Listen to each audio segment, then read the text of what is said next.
Sa puntong ito, makakausap na po natin si Ambassador Eduardo Capunan Jr., ang Philippine Ambassador to Myanmar. Good morning po at welcome back, Ambassador. Magandang umaga po sa inyong lahat at sa lahat ng mga nakikinig. Opo, Ambassador, gaano po ba kalala yung sitwasyon ngayon ng COVID-19 sa Myanmar para po matawag na catastrophic ang proportions na ito? Catastrophic po ba? Sa paanong paraan po ito? Well, ang catastrophic na terminology, yan po ang binigay ng mga medical experts sa Myanmar. Ang kadahilanan po rito ay dahil ang medical facilities that can attend to the COVID victims, ang kanilang response is so inadequate. Kasi nga medyo binabaha na sila ngayon ng mga pasyente. So that the supply of oxygen, saka yung oxygen concentrator, medyo almost zero na, almost zero. Ang ibig sabihin po nito, ang mga tinatamaan po ng COVID ay hindi na po na lunasan sa pamagitan po ng supply ng oxygen. So, with those situation, it is estimated that in 2 weeks or 3 weeks time, this whole thing will peak to its highest level. And hopefully after about a month, baka kung may responses na, mapapababa na po yun.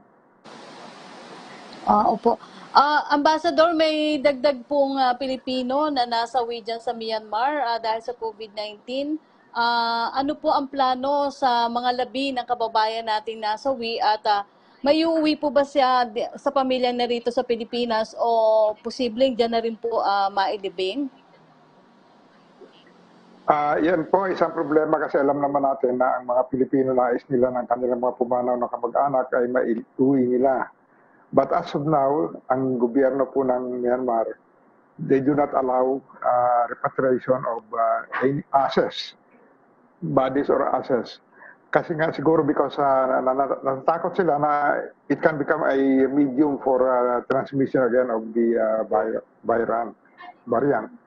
Kaya po sa dalawang Pilipino po na pumanaw doon sa Myanmar, medyo nahihirapan po kaming mag-negotiate na mapayagang umuwi. But I have high hopes that pagdating po ng panahon, medyo may delay lang, baka po makakuha tayo ng permiso. Opo. Pero sa ngayon po ay nagkakaroon na rin ng problema sa libingan dyan sa Myanmar. Tama po ba to? At ang bilang din ng mga namamatay araw-araw dahil sa COVID-19, wala po bang definite plan itong junta-led government ng Myanmar para tugunan yung COVID-19 crisis na ito dyan? Sa isang dako kasi, dahil sa civil disobedience movement na nangyari sa Myanmar, marami po sa mga health workers, doctors, nurses, at other health workers na sumama po sa civil disobedience movement. Ngayon, kahit natawagin silang bumalik, natatakot sila baka ma-aresto sila at makulong. Dahil sa may warrant of arrest na po sila. In fact po, may mga insidente na mga nagtipon-tipon itong mga health workers para makatulong sana on their own personal basis, pero ni-raid po ito ng militar. Ang cover ng militar is that COVID victim sila. Pagdating doon, pinag-aaresto po sila. So, getting back this workforce is, I think, a little bit difficult. And ang move po ngayon ng Myanmar is humingi po sila ng tulong sa Russia, sa China. And Russia promised them 2 million doses of vaccines. China promised them 6 million na sa report po nila ay maaaring parating po sa katapusan ng buwan ng July or early August. Yan po ang situation ngayon. Po. Pero dahil din po sa political climate ngayon sa Myanmar ay talaga pong naapektuhan, na banggit nyo na nga po itong healthcare system at nagkaroon ng kakulangan sa mga medical workers kaya naging ganito po kakritikal ang sitwasyon dyan. So totoo po ba na halos underground na ang nangyayaring COVID response kung saan puro sa volunteers at donasyon na lamang po umaasa ang mga tao? Yun po ang nangyayari ngayon. even the volunteers ngayon na tumutulong sa response ng gobyerno, tinatamaan na rin po ng COVID. May mga report pa ngayon na ang nakakatanggap lang ng oxygen ay yung mga military hospitals. I am not so sure about this information, but it's one of the highlights of one of the UN reports that I received. Opo. Pero, Ambassador, totoo rin po ba na pinapauwi na lang yung mga COVID-19 patients para mag-home quarantine dahil punuan na nga po yung mga ospital? At isa po to sa dahilan kung bakit mas lumala yung hawahan ng COVID dyan? Totoo po yun. In fact, yan po ang personal experience ng dalawang Pilipino na nasawi. Dinala sila sa ospital. Wala nang kwarto po sa COVID ward nila. Pero sa hospital, nakakuha po tayo ng isang kwarto. Pero hindi na po preparado yung kwarto na for COVID as a COVID facility. Sa ibang occasions po, pagka nag-report ka sa klinika nila sa COVID, at kung nakitaan ka lang nila ng mild na symptoms, pauwiin ka nila at doon ka na lang mag-quarantine sa bahay ninyo. But more often than not, itong mga pinauwi nila, medyo lumala ito. That's why ang death toll ngayon sa COVID, medyo may kalakihan po.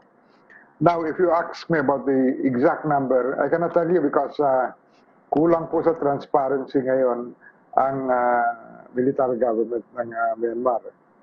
I don't know why, but it looks like they are trying their best to contain the crisis, but definitely they do not have enough equipment to face the crisis.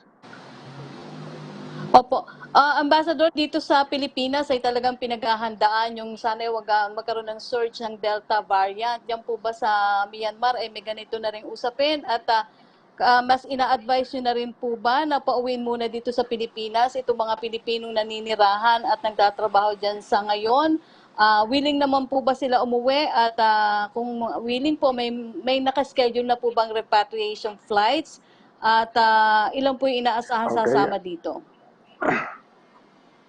Okay, as of now, ang prevalent na variant sa Myanmar is yung Delta variant, yung galing sa India. At itong variant na ito napunta sa Myanmar dahil nga may common border ang India with Myanmar, Bangladesh with Myanmar. Pati nga yung border between Myanmar and China, yung Yunnan province na kaborder ng Myanmar, magsasara na rin dahil sa pumapasok na rin sa part of Yunnan yung variant na yun. Ngayon po, ang Department of Foreign Affairs has already declared an alert level 4 category for Myanmar. And ibig sabihin po ng alert level 4, we want all the Filipinos to evacuate back to the Philippines. That's why ang embahada po natin ngayon sa Myanmar, may mga nakaschedule pong repatriation. One is this August 3. And we have some 59 volunteers na uuwi po sa Pilipinas.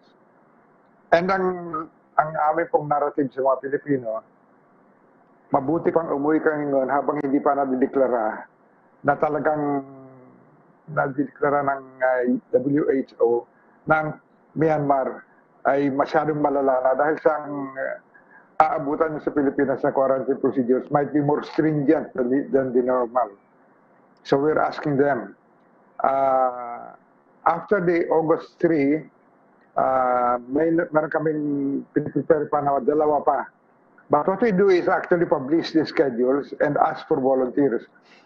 Ang kinakatakutan po namin kasi sa listahan po namin, may mga 500 pa pong Pilipino. Pero so far, ang nagre-register lang po sa atin, sa embahada, ay mga about 160. So may nakikita kaming balanse na parang natatakot bumalik sa Pilipinas or nagdadalawang isip. Ang kadahilanan po is maganda ang kanilang trabaho sa Myanmar, maganda ang kanilang sweldo. Pagdating nila sa Pilipinas, baka wala rin silang trabaho. So, makikipagsampalaran na lang po sila sa Myanmar. Yun ang mga naririnig namin na balita-balita. Even if our government starts telling them that this is already mandatory repatriation, we cannot force also the Filipinos. Yun po ang masasabi ko. Opo. We do not have the means to force them. Or Opo, isa pa, hindi Ambassador, rin namin gustong i-puwersa sila. So, yun po ang kalagayan ngayon. Sa August 3 po, 59 Filipinos are going home to Manila. opo. Ambassador, ilang mga Pilipino po ba meron tayo sa Myanmar at kayo po ba ay bakunado na, Ambassador? Karamihan ng mga foreign embassy staff sa Myanmar nasama sa first priority no ng pagbakuna. Pero ang bakuna na yun nag-expire noong July, kaya zero na po ngayon ang bakuna sa Myanmar. That's why the military government now has made representations with Russia and China for their donations and probable purchase po of additional vaccines. Kami po sa embahada, lahat po kami natapos na namin po ang 2 doses ng vaccine. Pero ang mga common people po sa Myanmar ay hindi pa po vaksinado. Only a few are vaccinated. Kaya po, that is one of the predicaments now. Isang bagay po kung bakit hindi sila napagbakuna noon because they were part of the civil disobedience movement. At siguro hindi nila inakala na lalala ito.